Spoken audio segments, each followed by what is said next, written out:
Hello students, मैं अनीता त्रिपाठी स्वागत करती हूँ आपका आपके अपने YouTube channel each one teach one में। प्रिय विद्यार्थियों, कल हमने कबीरदास के चौथे दोहे को पढ़ाया था। आज मैं पाँचवें दोहे को पढ़ाने जा रही हूँ। पाँचवा दोहा इस प्रकार है। काहे री नलनी तू कुम्हिलानी, तेरे ही नाली सरोवर पानी। जल में उत्पत जल में वास, जल में नलनी तोर निवास। ना तल तपति ना ऊपर आगी, तोर हेतु केहू कासन लागी।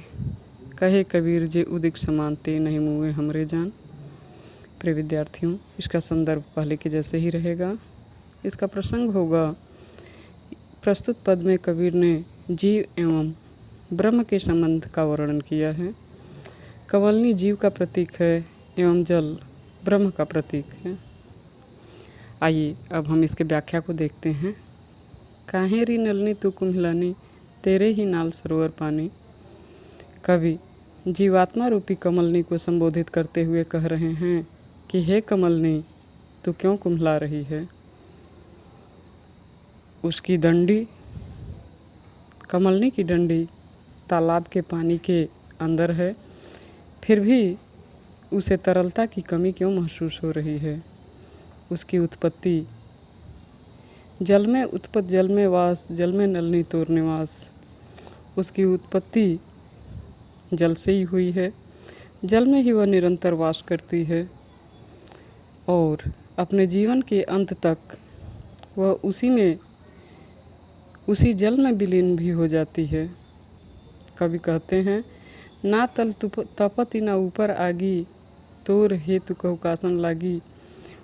कवि कह रहे हैं कि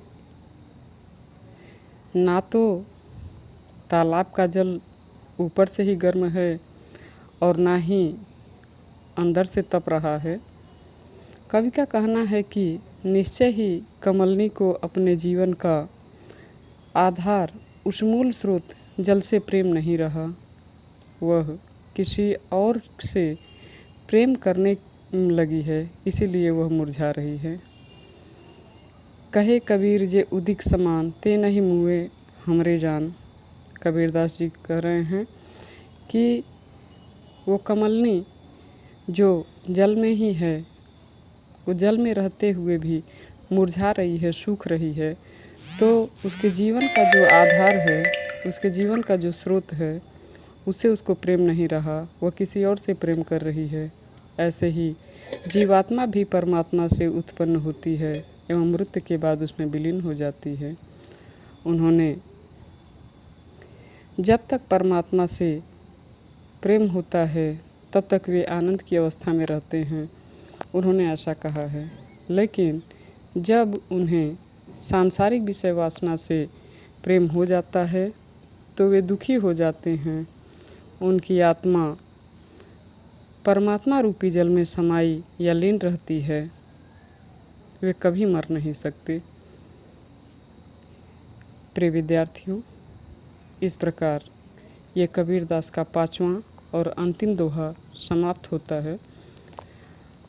और आप लोगों को मैं इसके काव्य सौंदर्य के भाव पक्ष के बारे में बताना चाहूँगी कि कमलनी जीवात्मा एवं जल परमात्मा का प्रतीक है। जीवात्मा परमात्मा से ही उत्पन्न होती है, उसी में स्थित रहती है एवं अंत में उसी में विलीन हो जाती है। लेकिन जब वह सांसारिक विषयों के प्रति आसक्त हो जाती है तो वह दुखी हो जाती है। कवि ने प्रस्तुत पद में इसी भाव को व्यक्त किया है। प्रिय विद्यार्थियों, यदि आप लोगों को मेरा पढ़ाया हुआ पसंद आया है तो प्लीज़ इसे लाइक, शेयर एंड कमेंट करें। साथ ही यदि आप मेरे चैनल पर नए हैं तो मेरे चैनल को सब्सक्राइब करें, बेल आइकन को भी प्रेस करें, जिससे कि मेरे सारे नोटिफिकेशन आपको मिलते रहें। धन्यवाद।